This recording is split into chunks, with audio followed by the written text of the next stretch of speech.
Hey guys, I'm DC, creator and host of Barside Jive. I want to welcome each of you to my daily dose of rock music history, and today is Sunday, March 15th, 2020. Today you're witnessing my Satisfaction Guaranteed Tour Day number 41.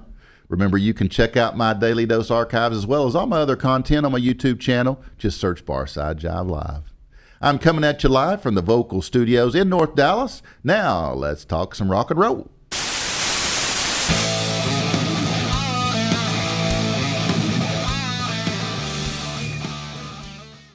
On this day, 1955 was the year Fats Domino records Ain't It a Shame, which will top the U.S. R&B standings and reach number 10 on the pop chart by July.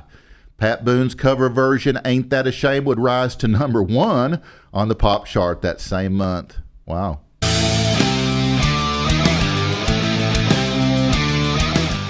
Elvis Presley performs at Rushwood Park in Memphis in his last concert before joining the U.S. Army on this day in 1958.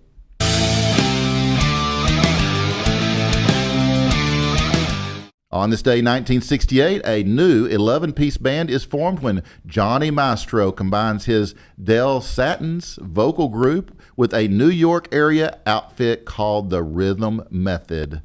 When their manager, Betty Sperber, informs talent agent Dave Zahn of her latest signing, he replies, 11 pieces, Jesus Christ, Betty. Trying to sell that will be like trying to sell the Brooklyn Bridge. And the name stuck. Damn, that's funny.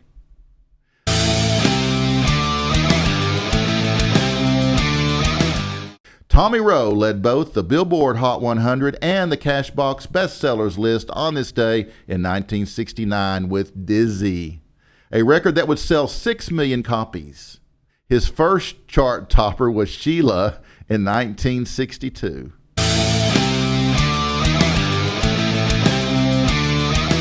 On this day in 1972, Los Angeles radio station KHJ is raided by LA police after calls from listeners who feared there had been a takeover at the station.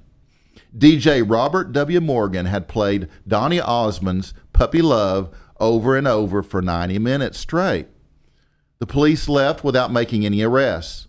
The record would eventually rise to number 3 on Billboard's Hot 100, one position shy of the original Paul Anka recording.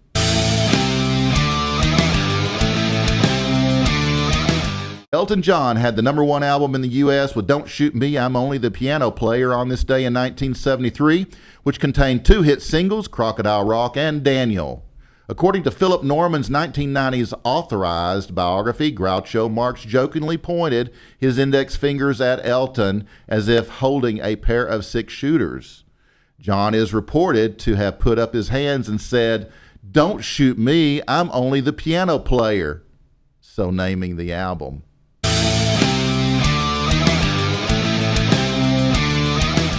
On this day in 1975, the Doobie Brothers have the first of their 2 Billboard number 1 singles with Black Water, a song that was issued as the B-side of Another Park, Another Sunday. 4 years later, they would duplicate the feat with What a Fool Believes.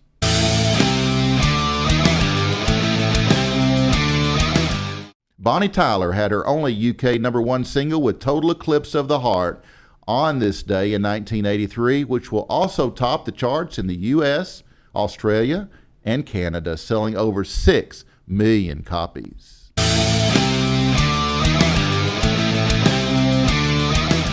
On this day in 1986, although they never had a number 1 hit under their original name, Jefferson Airplane, the newest incarnation of this band, Jefferson Starship, enjoyed the second of 3 Billboard chart toppers with Sarah, featuring Mickey Thomas on vocals.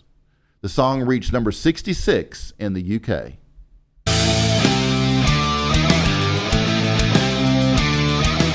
The Rolling Stones signed a $70 million contract to play 50 North American dates on this day in 1989. At that point, it was the largest contract in rock history.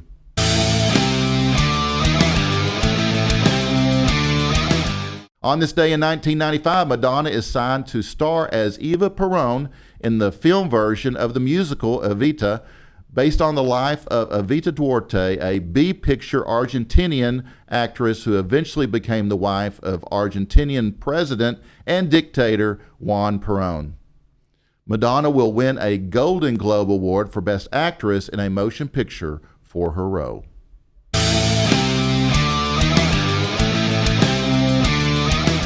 Yoko Ono unveiled a 7-foot bronze statue of John Lennon overlooking the check-in hall of John Lennon Airport in Liverpool on this day in 2002. The renaming of the airport featuring a sketch of Lennon's face with the words, "Above us, only skies."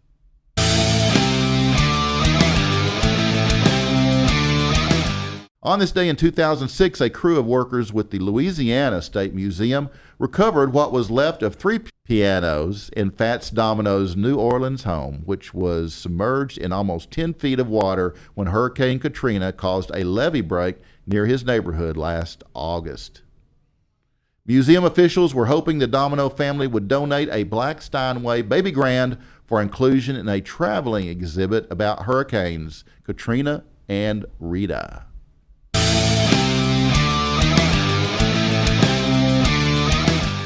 59-year-old Mike Porcaro, bassist for Toto, died after a long battle with Lou Gehrig's disease on this day, 2015. He was with the band from 1983 until 2007 and appeared on such albums as Isolation in 84, Fahrenheit in 86, Minefields in 98, and Through the Looking Glass in 02. And that, kiddies, wraps my rock and roll lesson today.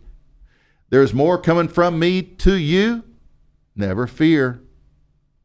I will be with you every day, including tomorrow, as I peel back the pages of my big-ass book of rock music history and explore the past of the rock legends on my Daily Dose of Rock Music. You can catch up on all my Daily Dose episodes as well as all of my content on YouTube. Just search Barside Jive Live. You can also follow me on Twitter and Instagram at Barside Jive. I appreciate you guys hanging out with me every day like you do. It's just freaking awesome. And don't forget to be a hero in someone's life today and every day. I will see you very soon. In the meantime, peace, love, and rock and roll. Take us out, Boner. Have mercy. Good night, Bill.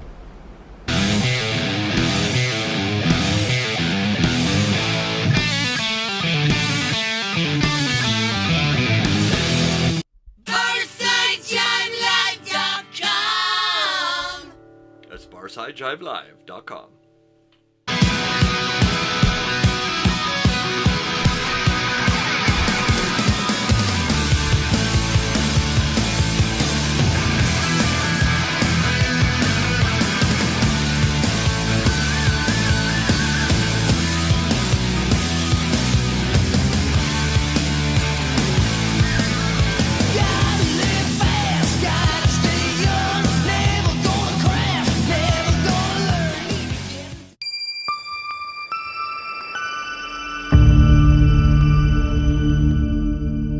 The zoo gives you rock for the senses.